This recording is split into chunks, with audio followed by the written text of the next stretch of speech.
We've just had this opening meeting of the Board of Peace to rebuild Gaza. Now, there's billions of dollars pledged, but apparently there's still some rump area of Gaza that's under Hamas control.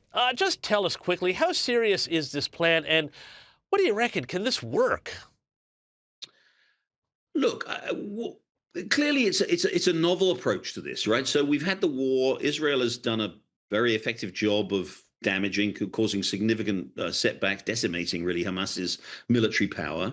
The standard way forward that American presidents have always sought at this point would be to say we've got to get buy-in from Arab countries.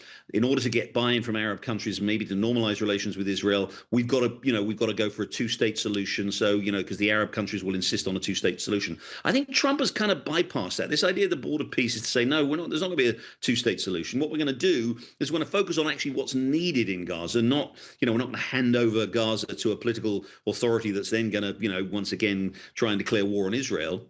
What we need is what's needed there is is investment. We really need to bring that to restore the Gaza Strip and all the damage that has obviously been done by the war, but also to build, to create the foundations of a functioning economy.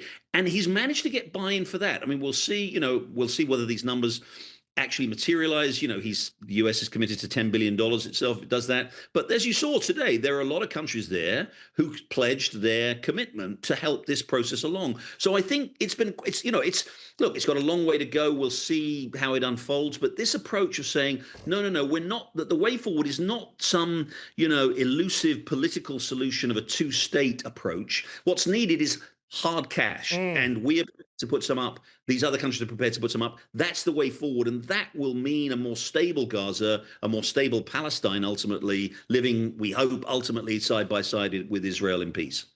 Yeah, well, the previous approach hadn't worked so well, so here we go. Gerard Baker, thank you so much for your time. As always, love the chat.